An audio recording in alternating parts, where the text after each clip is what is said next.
जिस तरीके से मैंने बताया।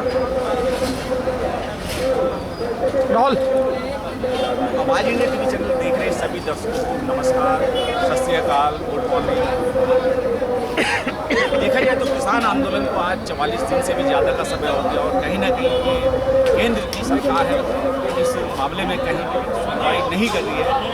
लेकिन किसान है कि वो डटे हुए हैं, अड़े हुए हैं अपनी बात को लेकर कि तीनों कृषि कानून बिल वापस कर रहे हैं। आज मैं आपको एक ऐसी शख्सियत से मिलाने जा रहा हूँ जो भारतीय किसान यूनियन उत्तर प्रदेश के अध्यक्ष हैं और इस आंदोलन में बहुत अच्छे तरीके से बढ़ चढ़ के हिस्सा ले रहे हैं। आइए उनसे मुलाकात करते हैं। मैं आपको बता दूं कि राजवीर सिंह जादौन जी जो भारतीय किसान यूनियन के उत्तर प्रदेश के अध्यक्ष हैं, उनसे मुलाकात करते हैं। हमारे चैनल में सबसे पहले आपका हार्दिक स्वागत है। जादौन जी, जिस तरीके से देखा जाए 44 दिन से ज़्यादा का समय हो गया, 8वें दौर की वार्ता हो गई, क्या आपको लगता है कि ये सरकार जो है आपके हित की बात करेगी? हमारी सरकार है, हमारे द्वारा चुनी हुई बनाई हुई सरकार है। किसानों ने बड़ी आशा से सरकार को बनाया था, तो हमारी बात को सुनना पड़ेगा। तारीखें कितनी भी दे दें, क्योंकि हमारी बात जायज़ है। हम हिंदुस्तान के किसानों के हित की बात करने आए, हमारी बात को सुनना पड़ेगा। जिस तरीके से 8 दौर की वार्ता हुई है, 8 दौरों में जो है विफलता हासिल हुई है किसानों को, तो कैसे आप किस विश्वास के साथ कह सकते हैं कि आपकी सफलता मिलेगी? नहीं, विफलता तो नहीं, लेकिन हाँ इतना ज़रूर है कि जिस मुकाम तक इतने दौर की वार्ता के बाद बात पहुंचना चाहिए था, उस मुकाम पर हम नहीं पहुंचे। इसमें सरकार की हठधर्मिता है। सरकार ने ये तो मान लिया कि इसमें हम लगभग 1 दर्जन संशोधन कर सकते हैं, हमसे गलतियां हुई हैं। हमने कहा भाई 1 दर्जन जब संशोधन हो सकते हैं तो इस कानून का वजूद ही खत्म हो जाता है, इसकी मूल भावना खत्म हो जाएगी। तो आप इस बोगस कानून को हटा दीजिए और फिर किसानों के साथ बैठ करके मजबूत कानून बनाइए, जिससे हिंदुस्तान के किसान की स्थिति ठीक होगी। और जो $5 ट्रिलियन, शायद मैं सही आंकड़ा दे पा रहा हूँ, उस अर्थव्यवस्था तक जाने का सपना खोज रहे हैं। अगर एग्रीकल्चर सेक्टर को मजबूत किए वहाँ तक नहीं पहुँचे। क्या आपको लगता है जादौन जी, इस देश के अंदर जो है जिस तरीके से जो है सब कुछ प्राइवेटाइजेशन में चला गया, सरकार के हाथ में अब कुछ नहीं बचा है और सरकार कहीं ना कहीं किसानों को इस काले कानून के जरिए जो है इससे GDP अपनी बढ़ाने के लिए किसानों के साथ में विश्वासघात किया जा रहा है? इससे GDP बढ़ेगी नहीं। अगर सरकार ये सोचती है तो उनके अर्थशास्त्रियों को पुनः चिंतन करना चाहिए। क्योंकि अगर एग्रीकल्चर सेक्टर दूसरे के हाथ का खिलौना बन गया, हम पहले तो प्रकृति के हाथ के खिलौना है, जैसी प्रकृति घुमाती है एग्रीकल्चर को वैसा घूम जाता है। बरसात नहीं होगी, ओले पड़ जाएंगे, पाला पड़ जाएगा, कहीं कुछ हो जाएगा, तो हम पहले उसके हाथ के खिलौना है, फिर हम सरकार के हाथ के खिलौना बने। अब सरकार हमें प्राइवेट सेक्टर के हाथ का खिलौना बनाना चाहती है। तो अगर हमको फुटबॉल की तरह सरकार यूज करेगी तो इस देश की अर्थव्यवस्था भी फुटबॉल हो जाएगी। क्योंकि कृषि प्रधान देश में किसान मजबूत होगा तब देश मजबूत होगा। जिस तरीके से जो है देश के पूंजीपतियों पे संगीन आरोप लग रहे हैं कि अडानी अंबानी के कहने से ये सारा सब कुछ चल रहा है, वो लाला रामदेव जिसको आजकल नाम दिया जा रहा है उसके कहने से सब कुछ चल रहा है, तो आप इस बात से कहाँ तक सहमत हैं? देखो, 2-3 नाम चल गए, हो सकता है कि इनके पीछे सैकड़ों और छुपे हों। भाई जहाँ मगरमच्छों का तालाब हो वहाँ गिनती कैसे हो सकती है जी, और भी नाम हो सकते हैं। और ये कितने किसान हित में कितने इतने ये नहीं है वो भी हम नहीं जानते। लेकिन एक बात जरूर, हम लोग खेत में बाली को एक बाली में से दाना तोड़ते हैं और उससे समझ लेते हैं कि अब ये पक गया है तो अब जैसी कटाई होना चाहिए। तो इसी तरह से कानून आने के पहले एक बड़े उद्योगपति ने भंडारण के लिए बड़े बड़े गोदाम बना लिए। ये संकेत देता है कि सरकार और बड़े बड़े उद्योगपतियों की मिली भगत है और उनकी सहमत से ये कानून बनाया गया। और जब उद्योगपतियों की सहमत से कानून बनाया जाएगा तो एग्रीकल्चर को नुकसान 100% होना ही है। जिस तरीके से अगर बात की जाए इस किसान आंदोलन की, और किसान आंदोलन में आप जो है पिछले 44 दिन से बैठे थे, लेकिन जिनके दादा परदादा पुरखे अंग्रेजों के गुलाम हुआ करते थे, आज वो देश के जो है अपने आप को जो है रहनुमा घोषित कर रहे हैं, इस बात से कहाँ तक सहमत है? देखो, अंग्रेजों का गुलाम तो पूरा देश ही था, लेकिन आज़ादी के बाद भी जिन्होंने गुलामी नहीं छोड़ी है विदेशी, खतरा देश को उनसे जी। आज भी विदेशी राग लाते हैं, आज भी विदेशी पूंजी के निवेश के लिए बड़े बड़े उद्योगपतियों को रेड कारपेट बिछाते हैं, बड़े बड़े समारोह करते हैं, सैकड़ों लाखों रुपए उनके पीछे खर्च करते हैं। और उनको कहते हैं कि आप आइए, आपकी सारी शर्तें स्वीकार हैं, आप पूंजी निवेश करिए, और उसके बावजूद भी रिजल्ट उतना अच्छा नहीं आया जितना अच्छा आना चाहिए। और हिंदुस्तान के किसान के भाग्य का फैसला करेंगे और हिंदुस्तान के किसान से वार्ता भी नहीं करेंगे, ये इनकी नीयत पर बहुत बड़ा प्रश्न चिन्ह है।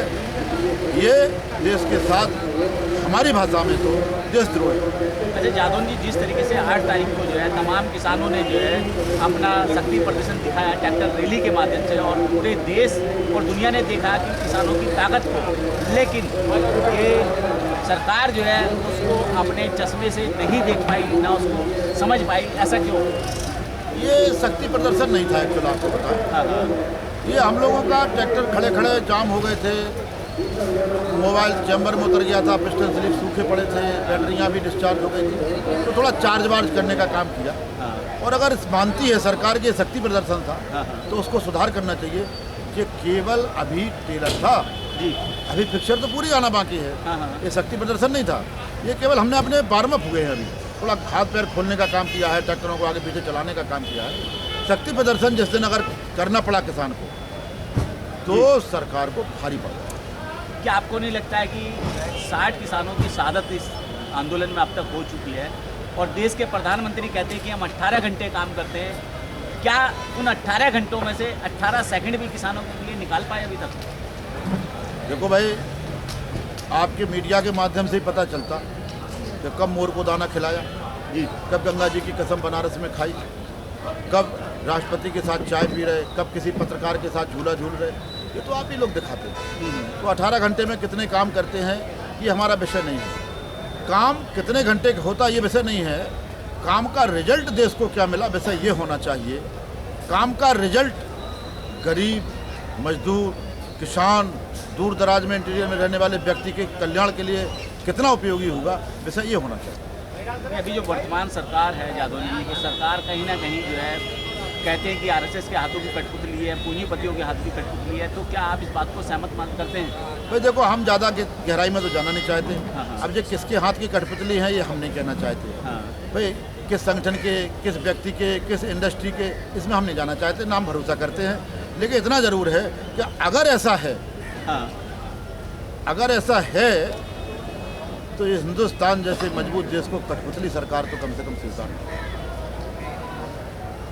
अभी हालिया में 8 दौर की वार्ता हुई और नरेंद्र तोमर जो पिछड़ी मंत्री है केंद्र की सरकार में, वो मीडिया को इकट्ठा करके वो स्टेटमेंट देते हैं कि किसान हमारे पक्ष में है, किसान बस थोड़ा सा और है, अगली वार्ता हो जाए तो हमारे पक्ष में वो आ जाएंगे। क्या आपको लगता है कि वो अपनी बात पर अड़ंगी है या सही है?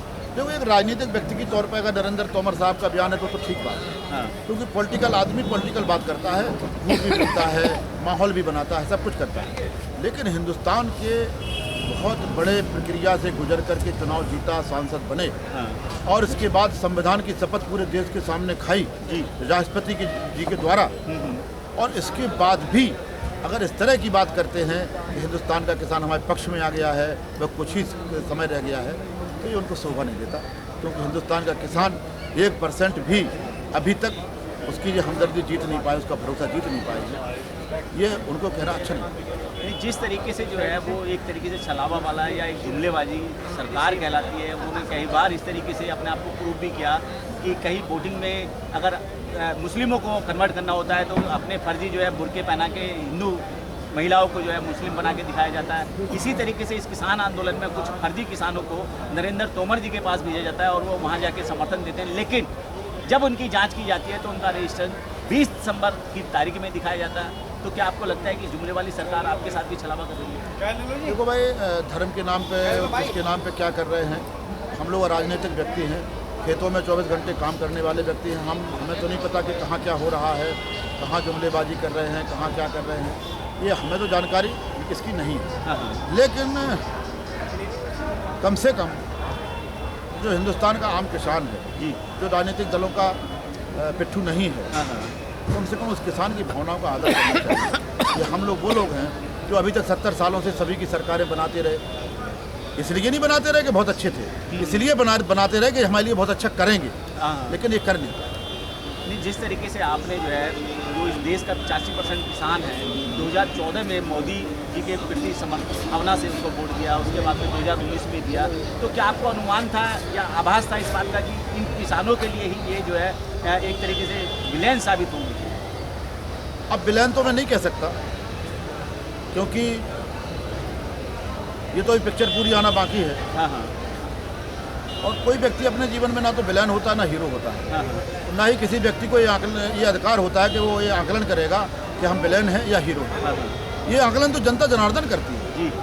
अभी पिक्चर आने दीजिए, ये आकलन जनता जनार्दन करेगी, ये हम नहीं कर सकते। अच्छा जादौन जी, चलो आखिर में चलते चलते एक महत्वपूर्ण सवाल आपसे और मैं जानना चाहूँगा, आगे की क्या रणनीति है 26 तारीख के लिए? जैसे ही आह्वान किया जा रहा है कि कई हज़ार ट्रैक्टर जो है दिल्ली की मखमली सड़कों पे दौड़ेंगे, कहाँ तक सत्य है ये बातें? अब हम गिनती तो नहीं बता सकते कितने हज़ार होंगे। हाँ हाँ लेकिन 26 जनवरी जो गणतंत्र दिवस है, हाँ, हाँ। हम लोग गांव में अपना रहते थे, देखते थे, वहाँ से हाँ। बड़ा अच्छा प्राउड महसूस करते थे।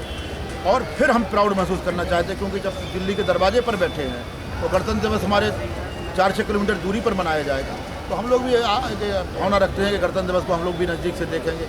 अब रही बात इसकी कि हम लोग वहाँ तक कैसे जाएंगे, हाँ, हाँ। तो अपने अपने वाहन से सभी जाएंगे, हम भी अपने वाहन से चले जाएंगे ट्रैक्टर से। हाँ, हाँ। अब जब देखा किसान ने, गांव में बैठे किसान ने, कि हमारे किसान भाई इस साल गणतंत्र दिवस की परेड में जाएंगे, देखेंगे, तो वो भी अपने अपने वाहनों से निकलेगा गांव से। जी। अब कितने हज़ार निकलेगा, कितना निकलेगा, ये तो 26 जनवरी बताएंगे। अगर जादौन जी इस आंदोलन में आपसे भारत का जन जन व्यक्ति जुड़ना चाहे इस 26 जनवरी की परेड के लिए, तो क्या उनसे आप समर्थन के लिए अपील करना चाहेंगे कुछ? देखो, देश की आज़ादी में हाँ हर एक व्यक्ति का योगदान रहा है, और हमारे हर व्यक्ति के पूर्वजों का, पुरखों का बड़ा योगदान, बड़ी कुर्बानियाँ रही हैं, तब जा कर के ये क्षण, ये दिन हमें मिला कि जिसमें हम मनाते हैं। तो हम तो चाहते हैं कि अगर पूरे देश का व्यक्ति, पूरे देश का किसान इसमें जुड़ना चाहता है तो जुड़ना चाहिए, क्योंकि जो उसका है, न किसी सरकार का है, न किसी व्यक्ति का है, ये देश की निमंत्रण 130 करोड़ जनता का एक त्यौहार है, एक बड़ा गर्व का विषय है। तो अगर पूरे देश के किसान जुड़ना चाहते हैं, जुड़ना चाहिए। आम आदमी की मैं बात कर रहा हूँ, क्या उनको भी इस आंदोलन में आप सम्मिलित करना चाहेंगे? बिल्कुल, मैं तो आम आदमी की 130 करोड़ जनता की बात मैंने की ना। हाँ। ये सारे लोगों के पुरखों ने कुर्बानी दी है, तो सबका हक है इसमें आज़ादी में, तो इसके मनाने में भी सबका हक होना चाहिए। हम तो कहेंगे कि भाई अगर सब लोग आना चाहते तो आना चाहिए। एक बार ऐसा भी गणतंत्र दिवस हो कि सारे लोग उसको देखें, और लाइव नहीं देख करके सीधा देखें आमने सामने आंखों से। चलिए ठीक है, बहुत बहुत धन्यवाद। मेरे साथ थे राजवीर जादौन जी, भारतीय किसान यूनियन के उत्तर प्रदेश के अध्यक्ष।